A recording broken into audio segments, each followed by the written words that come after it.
Bueno, aquí con la tecnología batallando un poquito. Pero qué gusto verles, qué gusto que estén aquí. A nuestros invitados, pues qué gusto que nos acompañen el día de hoy. Y bueno, recuerde que cada vez de que nosotros nos reunimos, hace un momento escuchábamos a los ministros de la palabra cantada, porque la intención de la alabanza es también edificar, es también mostrar la verdad que nosotros tenemos ya en Cristo. Por lo tanto, es importante que también cuando estamos expuestos a la música, ¿verdad?, a la palabra cantada, pues también que pongamos atención, porque la música tiene el poder de quedarse en nosotros, ¿verdad? Es más fácil que tú te aprendas una canción a que pongas atención a todo lo que yo te puedo decir. Entonces pues es de esa manera, pero pues también es importante que atendamos la palabra que se expone, porque la palabra nos da crecimiento. Nosotros nos exponemos a la palabra para conocer lo que Dios dice que nosotros somos, para conocer a Dios como Padre, para que nosotros podamos vivir en esta tierra como hijos entendidos. Amén. Entonces, por eso es importante que nosotros podamos renovar nuestro entendimiento, ¿sí? Si nosotros no renovamos nuestro entendimiento, pues posiblemente vamos a estar creyendo cosas que en algún momento se nos dijeron, que realmente nunca, ¿verdad?, nunca o no tienen un sustento bíblico. Por lo tanto, cuando tú te expones a la palabra y se te demuestra con la escritura lo que se te está diciendo, pues creo que tenemos una base sólida, una base para poder aprender y para poder caminar y crecer en ese entendimiento. Y quiero iniciar con esto. Escuche esto. Si nuestra presencia como hijos de Dios no se visibiliza en la tierra, una de las razones puede ser la falta de entendimiento. Cuando un hijo de Dios vive, camina, se desarrolla en su vida cotidiana, en lo que haga, a lo que se dedique, tiene que haber una diferencia. La gente tiene que percibir que hay algo diferente en esta persona. Si nosotros pasamos desapercibidos, como que pues es igual estar con Luceli o con Ale. No, ¿verdad? Sino que ambos tienen la capacidad, por el Cristo que las habita, de mostrar y que los ambientes donde ellos se desarrollen sean ambientes diferentes. No por ellos, sino por la presencia que está en ellos. La carta de Santiago, capítulo 4, versículo del 3 al 5, cita de la siguiente manera: pedís y no recibís, porque pedís mal, para gastar en vuestros deleites, oh almas adúlteras. ¿No sabéis que la amistad del mundo es enemistad contra Dios? Cualquiera pues que quiera ser amigo del mundo se considera enemigo de Dios. ¿O pensáis que la Escritura dice en vano, el Espíritu que Él ha hecho morar en nosotros nos anhela celosamente?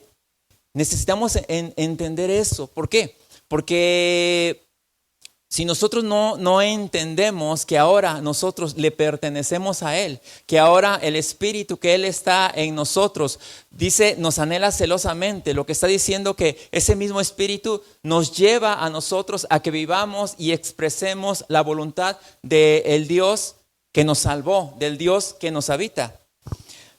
No podemos ser personas que nuestra presencia o ausencia de lo mismo.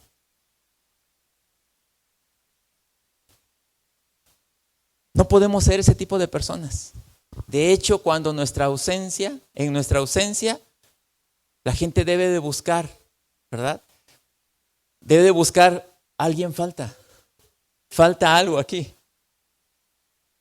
Pero imagínate que nuestra presencia o nuestra ausencia, la gente diga, o que ni cuenta se dé, que tú no estás.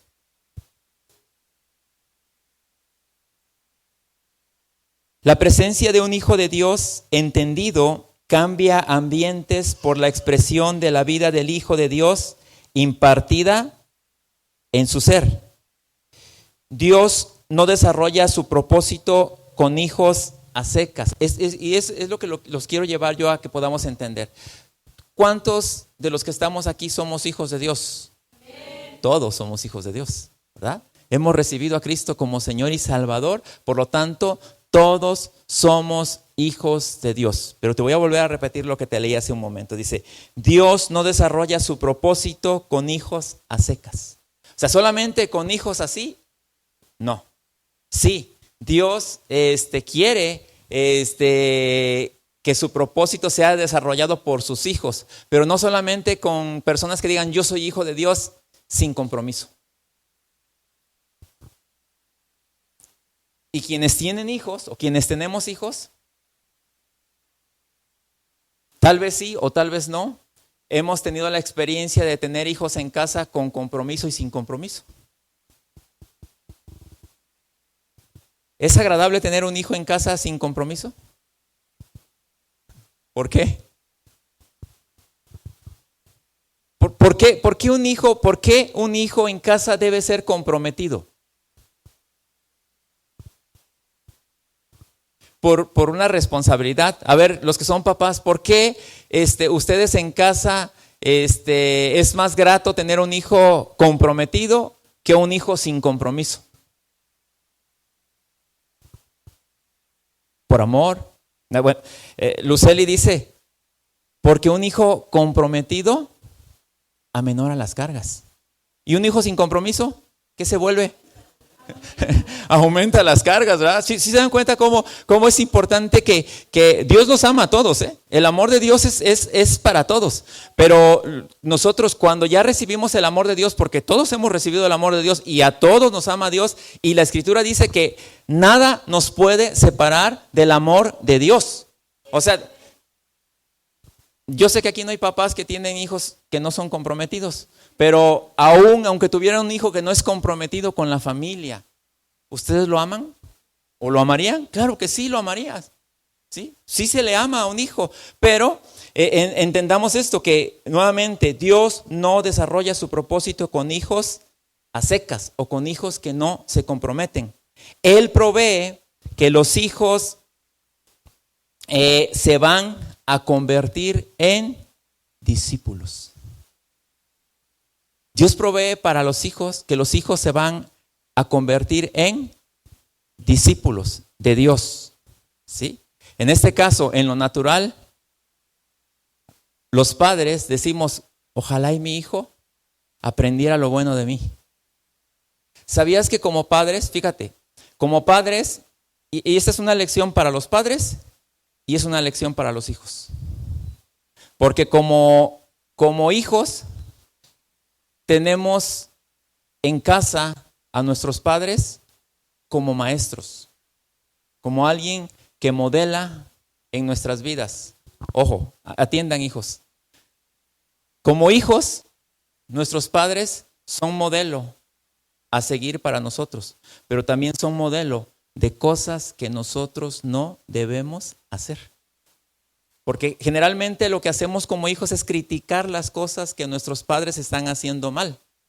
Y lejos de criticarlas, nuestros padres nos están modelando lo bueno y lo que no se debe de hacer. ¿Sí? Porque tampoco podemos decir que nuestros padres son perfectos. Pero nosotros, con un entendimiento correcto, como hijos de Dios, podemos entender de nuestros padres que a lo mejor no tuvieron la instrucción que ahora tenemos nosotros, y por lo tanto aprendemos lo bueno, el ejemplo de ellos, pero también aquello que están haciendo que está fuera del diseño de nuestro Dios, nosotros lo omitimos y por lo tanto los vemos a ellos como maestros, como ejemplo a seguir y a no seguir. ¿Sí te das cuenta? ¿Eso es sabio o no es sabio? Eso es sabio, ¿verdad? Entonces, porque es algo que nosotros como hijos necesitamos entender. Y te decía que Dios provee que los hijos se van a convertir en discípulos. no solamente vamos a ser hijos de Dios. Dios no quiere llenar las iglesias de solamente hijos de Dios. Sí, Dios quiere a todos sus hijos, Dios ama a todos sus hijos, pero lo que Dios ha provisto para los hijos de Dios es que cada hijo de Dios se comprometa y no solamente se quede en el nivel de hijo, sino que aprenda o que entre en un proceso de discipulado. El Evangelio según San Mateo, capítulo 28, versículo 19, pues nos habla precisamente de eso, ¿verdad? Es la encomienda que Jesús le dio a los que son o a los que eran sus discípulos. Y dice así: por tanto, vayan y hagan discípulos de todas las naciones, bautizándolos en el nombre del Padre y del Hijo y del Espíritu Santo. Entonces, el discípulo es alguien que toma la verdad enseñada por su maestro hasta que esto afecta su conducta y todo su entorno. Eso es lo que hace un discípulo. El que es hijo de Dios, sí permanece en la casa, sí está en la casa, pero necesita comprometerse, no con un pastor, no con una denominación, sino comprometerse con su Padre celestial, ¿verdad? El discípulo es alguien que no descansa porque lleva adelante una disciplina. El discípulo se convierte en una persona disciplinada. Ahora, en la vida cotidiana, ¿será importante la disciplina? ¿Será importante ser disciplinado? Es muy importante. De hecho, para obtener éxito en todo lo que nosotros emprendemos, es muy importante ser disciplinado. La carta a los Filipenses en el capítulo 3, versículo del 12 al 14, cita de la siguiente manera: no es que ya lo haya conseguido todo o que ya sea perfecto. Sin embargo, sigo adelante esperando alcanzar aquello para lo cual Cristo Jesús me alcanzó a mí. Hermanos, no pienso que yo lo haya logrado ya. Más bien, una cosa hago, olvidando lo que queda atrás y esforzándome por alcanzar lo que está delante. Sigo avanzando hacia la meta para ganar el premio que Dios ofrece mediante su llamamiento celestial en Cristo Jesús. El apóstol Pablo es el que está citando estas palabras y él decía que él no consideraba que él ya hubiese alcanzado todo lo que tenía que alcanzar.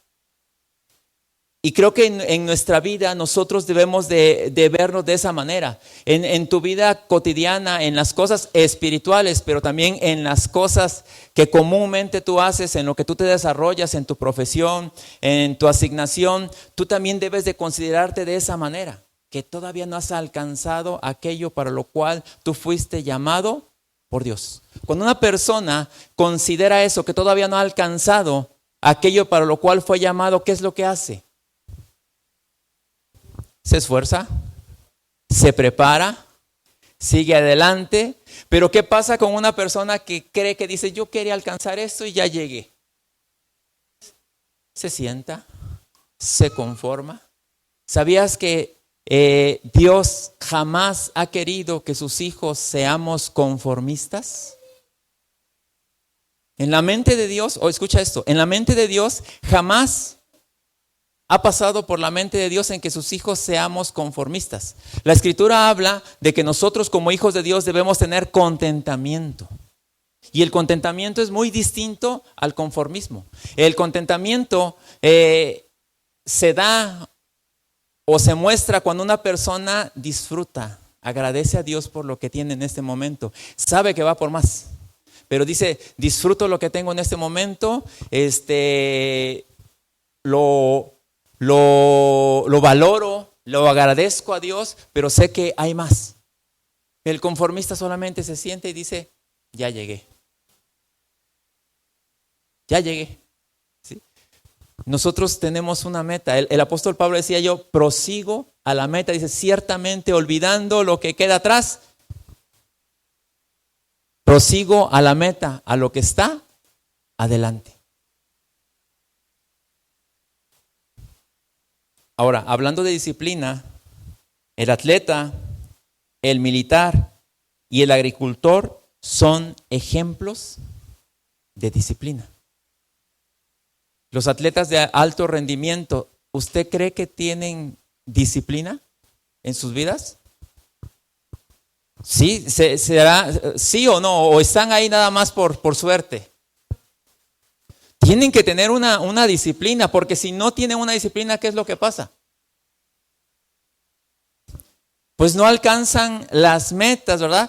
No sé si usted ha visto, pero cuando pasa una competencia en las Olimpiadas, cuando entrevistan a los atletas, ya que terminó todo el tiempo de competencia, al terminar, exactamente terminaron, sea que haya ganado o que no haya ganado el atleta, le preguntan, bueno, ¿y tú qué piensas? ¿Qué expectativas tienes? No, pues desde el día de mañana comenzamos nuevamente para que dentro de 4 años vayamos por más. Eso es disciplina. Pero muchas veces nosotros queremos 5 días antes, ¿verdad? Empezar a hacer todo. ¿Eso es disciplina? Si te das cuenta que ahora, en la vida espiritual, en la vida de los hijos de Dios, ¿usted cree que es necesario ser disciplinados? En todos los sentidos, ¿sí? En todos los sentidos. Los hijos de Dios necesitamos entrar dentro de un proceso de disciplina en todos los sentidos, ¿verdad? El atleta, le decía, el militar. Y mejor escuche lo que dice la Escritura, nos habla acerca de los 3. La segunda carta a Timoteo, en el capítulo 2, versículo del 4 al 7, pues nos habla precisamente acerca de esto, ¿verdad? Y toma como ejemplo estos 3 personajes. Dice así: ningún soldado que quiera agradar a su superior se enreda en cuestiones civiles. ¿Qué quiere decir? Que el soldado necesita tener una mentalidad distinta. Un soldado no tiene la misma mentalidad que tiene un civil. Por su función, él no puede tener la misma mentalidad. Aun cuando un militar comete algún error, ¿sí? No es juzgado por un tribunal civil. No es tratado como una persona civil, sino es tratado como un militar. Y es juzgado de la misma manera. Por eso dice la Escritura, ningún soldado que quiera agradar a su superior se enreda en cuestiones civiles. Asimismo, el atleta no recibe la corona de vencedor si no compite según el reglamento. Ahora, sabemos que el atleta pues tiene un reglamento. Y si no lo cumple, pues aunque pueda llegar a la meta, pero si no cumplió el reglamento, es descalificado. De la misma manera es nosotros. Hay un plan, hay un propósito. Y nosotros debemos caminar conforme a ese propósito. El labrador que trabaja duro tiene derecho a recibir primero parte de la cosecha. Reflexiona en lo que te digo y el Señor te dará una mayor comprensión de todo esto. Usted reflexione en su casa acerca de esto.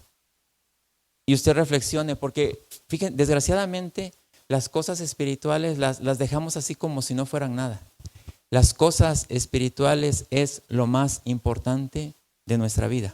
Cuando nosotros espiritualmente estamos bien, cuando nosotros espiritualmente estamos correctos, cuando nosotros espiritualmente caminamos, vivimos y hacemos lo que tenemos que hacer, déjeme decir que todas las demás cosas de su vida van a entrar dentro de un orden. Ahora debemos entender que la formación de discípulos no es para una denominación ni para el servicio de un pastor, sino para el Señor.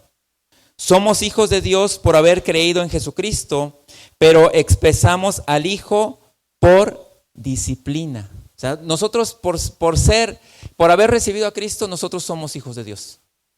Pero para poder expresar a Cristo, nosotros tenemos que entrar en un proceso de disciplina. La disciplina tiene que ver con conocerlo a Él. Porque al conocerlo a Él, me conozco a mí. Porque al conocerlo a Él, conozco para lo cual fui llamado por Él. Pero el conocerlo a Él me hace responsable a mí para despojarme de cosas que no me permiten avanzar en el conocimiento de Él. Me hace responsable a mí de llevar a la cruz aquellas cosas que todavía quedaron como residuo de la antigua naturaleza en mi vida. Escuche lo que dice la Escritura. En la carta a los Gálatas, en el capítulo 5, versículo del 24 al 25. Dice así: los que son de Cristo Jesús han crucificado la naturaleza pecaminosa con sus pasiones y deseos. ¿Usted le ha pedido a Dios que quite todo lo malo en usted? ¿Sí o no? Y de acuerdo a lo que dice la Escritura, ¿quién debe de hacer eso? Escuche lo que dice la Escritura. Los que son de Cristo Jesús han crucificado la carne con sus pasiones y deseos. Si el Espíritu nos da vida, andemos guiados por el Espíritu, Entonces, si nosotros no entendemos esto, toda la vida le vamos a estar pidiendo a Dios que quite cosas que Él ya no las tiene que quitar, sino que ¿quién las tiene que quitar? ¿Quién? A ver, repítalo que está a su lado. ¿Quién las va a quitar? Porque es más fácil decirle a Dios: Dios, quita de mí todo esto. Y sin compromiso seguir tu vida como si nada. Pero el comprometido ve y dice: esto ya no corresponde a la naturaleza que ahora porto en Cristo Jesús. La carencia de discípulos y la abundancia de cristianos, escucha esto, la carencia de discípulos y la abundancia de cristianos se debe al indómito corazón del hombre, que no quiere sujetar su alma a la vida y obra del Señor y a su reino. Entonces, hay pocos discípulos y hay muchos cristianos. Porque cualquiera puede decir: yo soy cristiano. Cualquiera te puede decir: es que yo me congrego en tal congregación, aunque venga cada año. Pero te puede decir: yo me congrego allá, cada año. No dijo cuándo. Pero el discípulo se vuelve como un atleta, se vuelve como un militar, se vuelve como un agricultor, disciplinado. Por eso tú puedes darte cuenta entre un discípulo y un cristiano. Debemos saber identificar aquellas cosas que necesitan ser transformadas a la imagen y semejanza del Hijo de Dios, que es Cristo en nosotros. Colosenses 3, versículo del 1 al 4, cita de la siguiente manera: si pues habéis resucitado con Cristo, buscad las cosas de arriba, donde está Cristo sentado a la diestra de Dios. Poned la mirada en las cosas de arriba, no en las de la tierra, porque habéis muerto y vuestra vida está escondida con Cristo en Dios. Cuando Cristo, vuestra vida, se manifieste, entonces vosotros también seréis manifestados con Él en gloria. Cuando Cristo, que es tu vida, se manifieste, va a haber una manifestación de gloria de Dios en tu ser. La gente va a poder percibir a Dios en todo tu ser, en todo lo que tú haces, en tus palabras, en tus acciones. La gente necesita conocer a Dios. Muchas veces vamos y le hablamos a la gente y yo te digo: háblale. O sea, no te digo que no le hables, pero necesitas ser una persona entendida, que cuando tú le hables tengas la certeza de que aquello que tú le estás hablando también lo estés viviendo. Ese es el nivel al cual nos está llevando Dios, a que aquello que nosotros hablemos lo estemos viviendo, que hablemos desde nuestra experiencia y no desde nuestro conocimiento.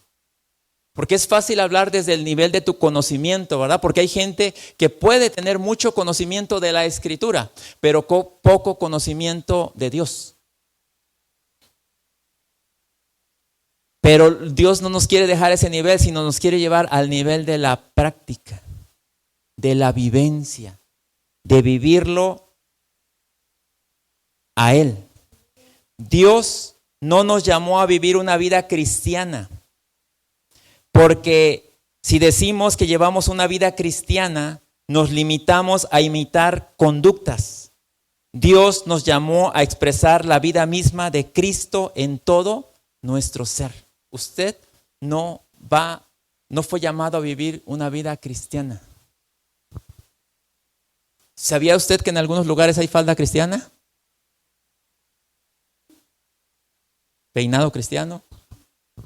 ¿Lenguaje cristiano? Pero no hay una expresión de Cristo. Necesita haber una expresión de Cristo. Si Cristo no se expresa en usted,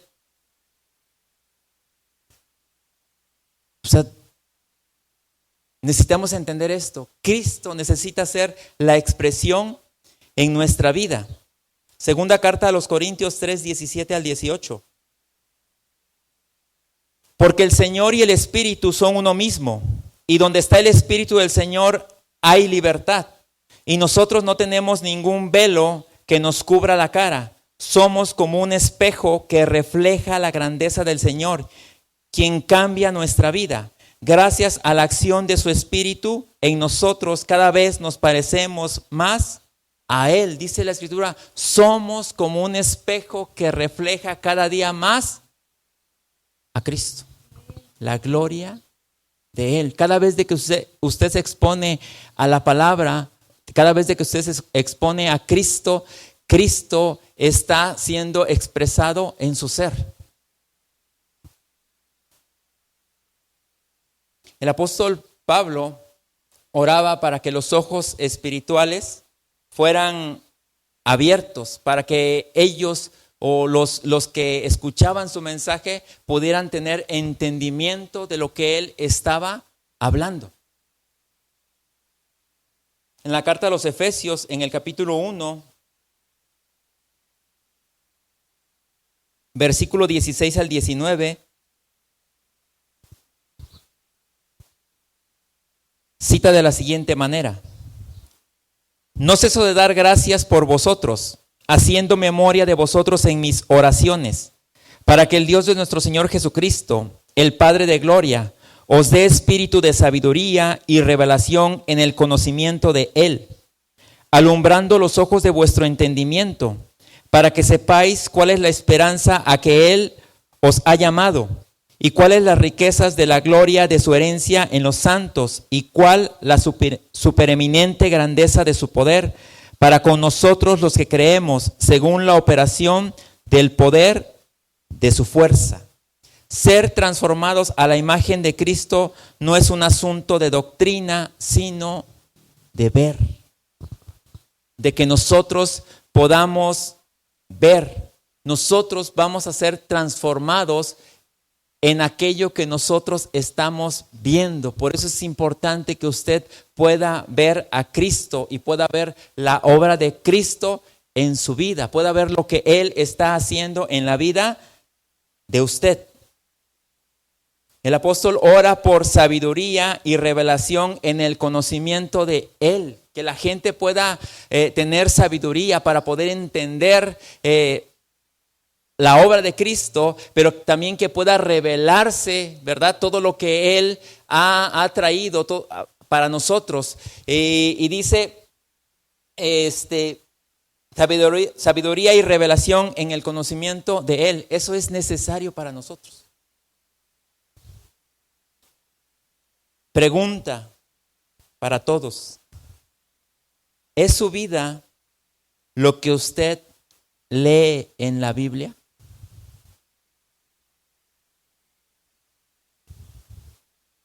¿Es su vida? ¿Su vida expresa lo que usted está leyendo en la Escritura?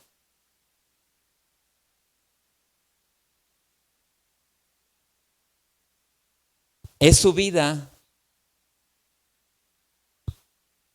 lo que usted oye, lo que a usted se le ha enseñado, lo que a usted se le ha predicado? ¿Es lo que su vida expresa?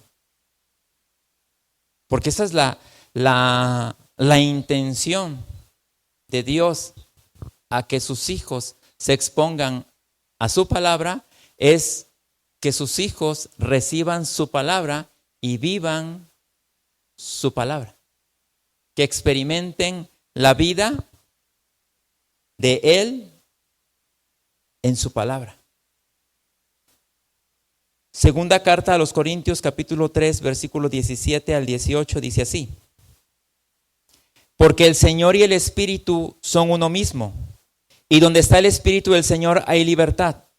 Y nosotros no tenemos ningún velo que nos cubra la cara. Somos como un espejo que refleja la grandeza del Señor, quien cambia nuestra vida. Gracias a la acción de su Espíritu en nosotros, cada vez nos parecemos más a Él. Esta cita la habíamos leído hace un momento.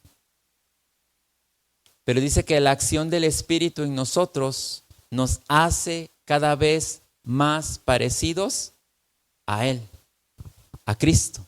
Cada vez de que usted se expone a la palabra, lo que la palabra hace es que usted se parezca o exprese en su ser cada vez más a Cristo.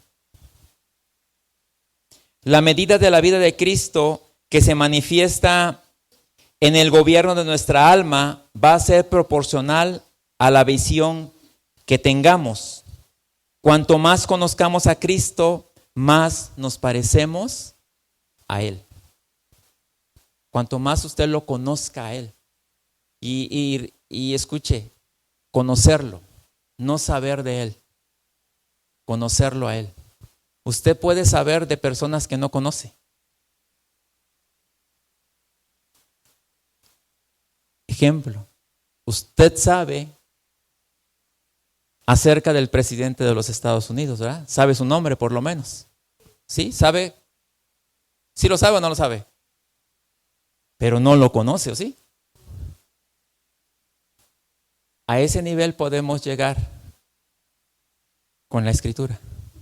Saber de la Escritura, pero no conocer la Escritura. Saber de la palabra, pero no conocer al que es la palabra. Dios quiere que usted lo conozca por experiencia.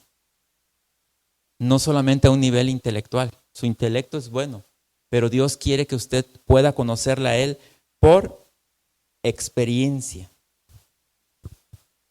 Cuanto más conozcamos a Cristo, más nos parecemos a Él. Por ello es importante el gobierno de Dios en nuestras vidas, porque cuando usted lo conoce a Él, usted se sujeta al gobierno de Dios en su vida. Tener una visión de reino genera en la vida de los hijos un pensamiento crítico en todos los asuntos de la vida. Fíjese, eso es algo muy importante. Cuando nosotros conocemos la Escritura, conocemos el diseño de parte de Dios, conocemos su propósito, se genera en la vida de los hijos y de los discípulos de Dios un pensamiento crítico en todos los asuntos de la vida. Ahora, pregunto, ¿qué es tener un pensamiento crítico? No un pensamiento criticón, ¿verdad? Sí, porque sí, ser criticón es bien fácil. Pero tener un pensamiento crítico en todos los asuntos de la vida, ¿a qué nos lleva? A investigar. ¿Qué más saber? Investigamos. Para tener un pensamiento crítico, conocemos acerca de todas las cosas.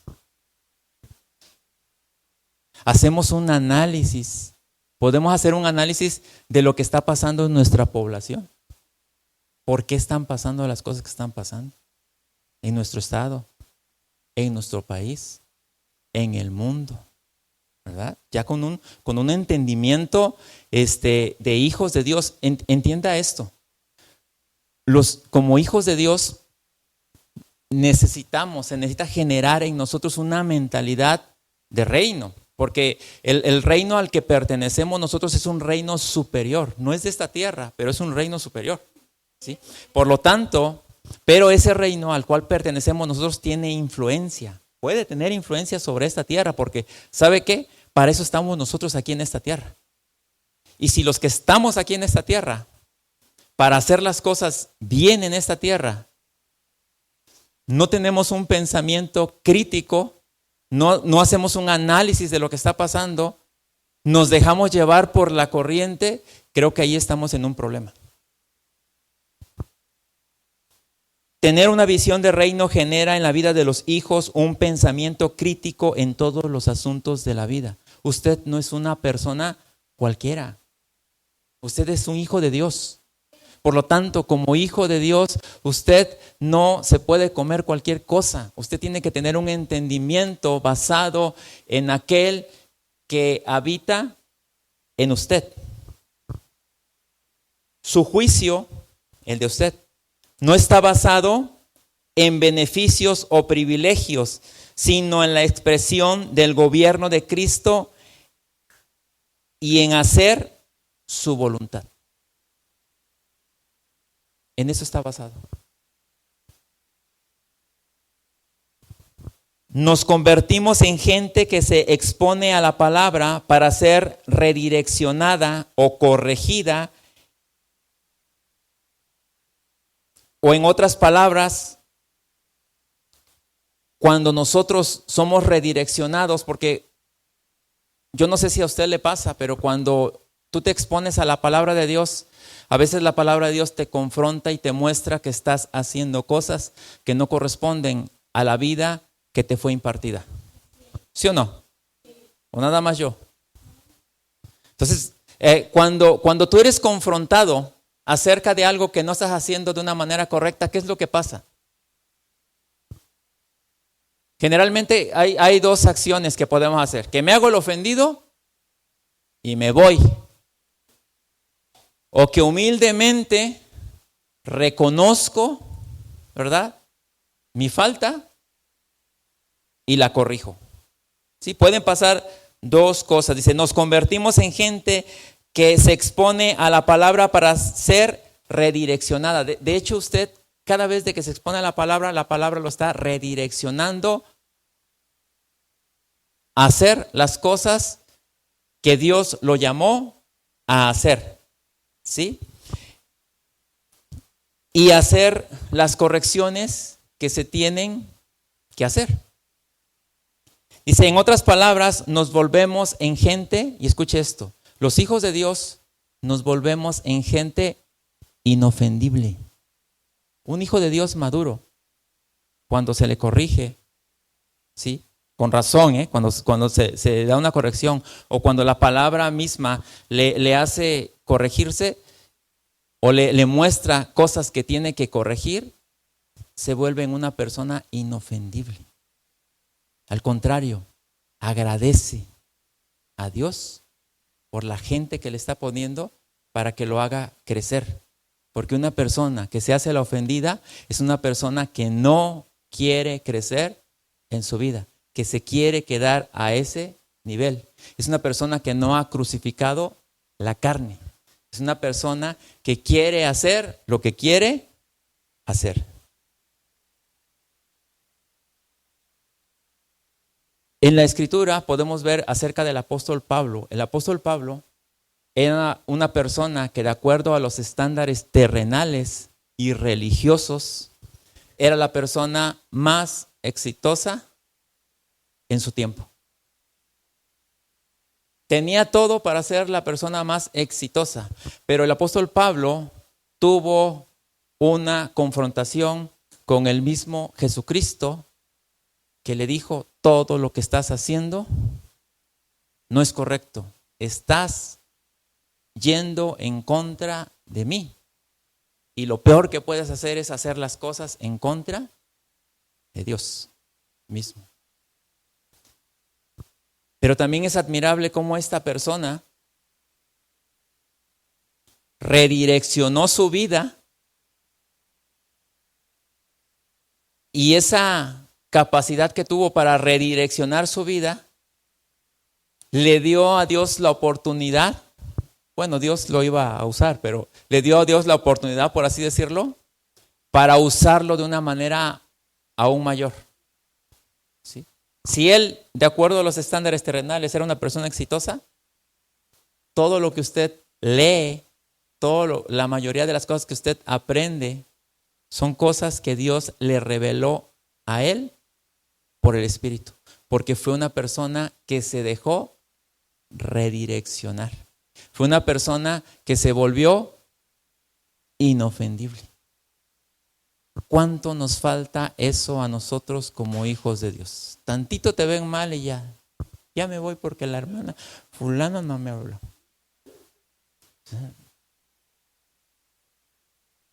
Realmente, cuando hablamos de las cosas espirituales, son cosas de un nivel muy alto.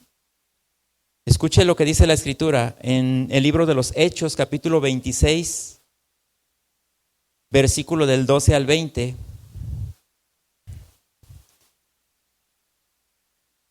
Y el apóstol Pablo está narrando cómo él se convirtió. No vamos a leer todo, pero voy a leer una parte y dice así. En uno de esos viajes iba yo hacia Damasco con la autoridad y la comisión de los jefes de los sacerdotes. A eso del mediodía, oh rey, mientras iba por el camino, vio una luz del cielo más brillante que el sol, que con su resplandor nos envolvió a mí y a mis acompañantes. Todos caímos al suelo y yo oí una voz que me decía en hebreo, Saulo, Saulo, ¿por qué me persigues? Solo te haces daño a ti mismo. Entonces pregunté, ¿quién eres, Señor? Yo soy Jesús a quien tú persigues. Me contestó el Señor. Ahora ponte en pie. Me he aparecido a ti con el fin de designarte siervo y testigo de lo que has visto de mí y de lo que te voy a revelar. Te libraré de tu propio pueblo y de los judíos. Te envío a ellos para que les abras los ojos y se conviertan de las tinieblas a la luz y del poder de Satanás a Dios, a fin de que por la fe en mí reciban el perdón de los pecados y la herencia entre los santificados.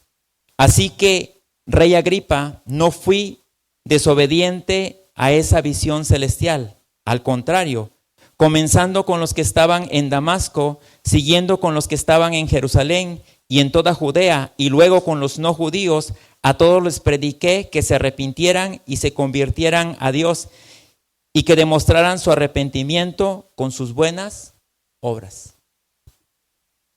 El apóstol Pablo está ante el rey y le dice, no fui rebelde a la visión celestial. Dios, a través de la Escritura, le está mostrando la visión, su propósito a usted. No sea rebelde a la visión celestial. De hecho, lo confrontó y le dijo, estás haciendo las cosas en contra mía. ¿Sí? O sea, él no tenía conocimiento de él. El apóstol Pablo, en el nombre de la religión, ¿saben a qué se dedicaba? ¿Saben para qué eran las cartas que él llevaba? Eran permisos de los sacerdotes para todos aquellos que hablaran acerca de Cristo, apresarlos, ¿sí? Entonces, si te das cuenta lo que él estaba haciendo todas las cosas en contra de Dios. Y después él fue un instrumento de Dios para predicar el evangelio, y fue llevado a predicar el evangelio a su mismo pueblo, pero también a aquellos que no pertenecían al pueblo de Dios. Él tuvo que tener y que conocer a Jesucristo. Escuche esto. Nuestra alma tiene que enterarse por las Escrituras de que mientras que nosotros tengamos una posición personal o un juicio propio de las cosas, la persona de Cristo no se va a expresar en su plenitud. Mientras usted diga, es que yo creo así, yo pienso de esta manera, a mí me parece que usted no va a poder avanzar, ¿verdad? Porque la persona de Cristo se expresa en su plenitud cuando usted lo conoce y vive de acuerdo al diseño de Él.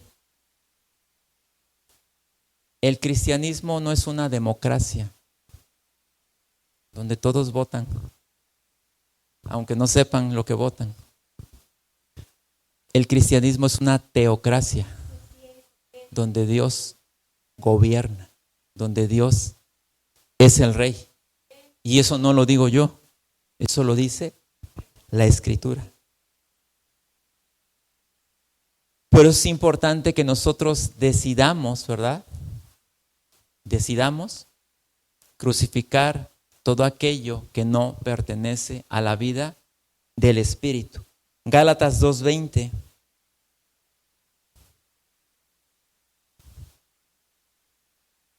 ¿Lo tenemos? Dice así: he sido crucificado con Cristo y ya no vivo yo, sino que Cristo vive en mí. Lo que ahora vivo en el cuerpo, lo vivo en la fe en el Hijo de Dios, quien me amó y dio su vida por mí. Ahora, esto de he sido crucificado con Cristo, yo sé que a usted le dijeron, Cristo murió por usted en la cruz. Lo que no le han dicho es que también usted, la antigua naturaleza de usted, fue crucificada juntamente con Él. Pero lo que ahora queda de residuo de esa naturaleza en su mente, en su alma, ahora usted lo debe de crucificar. ¿Sí? Lo debe colocar en ese lugar. ¿Por qué se debe de crucificar? ¿Por qué se debe llevar a la cruz? Porque tiene que morir. O sea, no es que se lo quita un ratito y no es como que llega aquí con la máscara del santo y sale y se pone la del Blue Demon, ¿verdad? No es así. O sea, el cristianismo no funciona de esa manera. Usted es hijo de Dios y lo es en todos lados. ¿Sí? Por lo tanto, usted no tiene actividades espirituales y actividades seculares. Su vida, desde que usted está en Cristo, su vida, todo lo que usted hace es espiritual. O sea, eso es lo que nosotros tenemos que entender. Y ya para ir cerrando, lo dejo con esto. No se engañe. No podemos seguir comiendo del árbol equivocado. Hay gente que se quiere seguir alimentando del árbol del conocimiento del bien y del mal. Conocer el bien y el mal, ¿te hace una buena persona? O sea, mira, las personas, las peores personas que tú conozcas, las peores personas, aún las más malas, los peores que tú conozcas, ¿pueden hacer lo moralmente correcto? Sí, porque se puede hacer lo moralmente correcto. Eso es comer del árbol del conocimiento del bien y del mal, porque puedes hacer lo bueno en apariencia, pero por conveniencia. Ese es el problema. Mucha gente hace lo bueno en apariencia por conveniencia, porque espera algo. Pero nosotros ya no nos podemos engañar, ¿sí? El cuento de ese árbol ya a nosotros no nos podemos seguir alimentando del bien y del mal, porque nosotros en Cristo fuimos diseñados para alimentarnos de la vida. Nosotros fuimos en Cristo diseñados para comer a Él, para comer a Cristo. Nuevamente te repito, no se engañe, no podemos seguir comiendo del árbol equivocado, de solo el conocimiento del bien y el mal. Usted fue diseñado para comer a Cristo, el árbol de la vida. Cristo es el árbol de la vida. Usted fue diseñado para comer vida, para comer a Cristo, porque a medida que usted come a Cristo, usted expresa y experimenta esa vida que usted está comiendo. Y ahí aplica lo que se ha dicho siempre: usted es lo que come.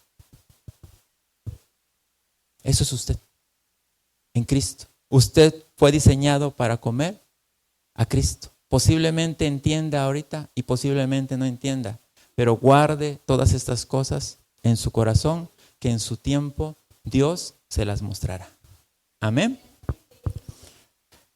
Padre eterno, gracias por tu palabra. Gracias, Señor, porque sabemos que cada día tú nos estás dando crecimiento, madurez, Señor, en tu palabra. Gracias, Padre, porque, y te pido de la misma manera que lo hacía el apóstol Pablo, que cada uno de tus hijos pueda ver, Señor, la esperanza a lo que tú los has llamado. Que ellos puedan entender, Señor, y que tú pongas sabiduría en todo lo que ellos puedan o estén experimentando, Señor, para que puedan ver la grandeza tuya en todo lo que ellos hacen. Gracias te damos en el nombre de Cristo Jesús. Amén. Amén. A todos aquellos que nos ven a través de las redes sociales, pues como siempre les pedimos compartan este mensaje para que más gente sea edificada en esta verdad presente. Nos vemos a la próxima.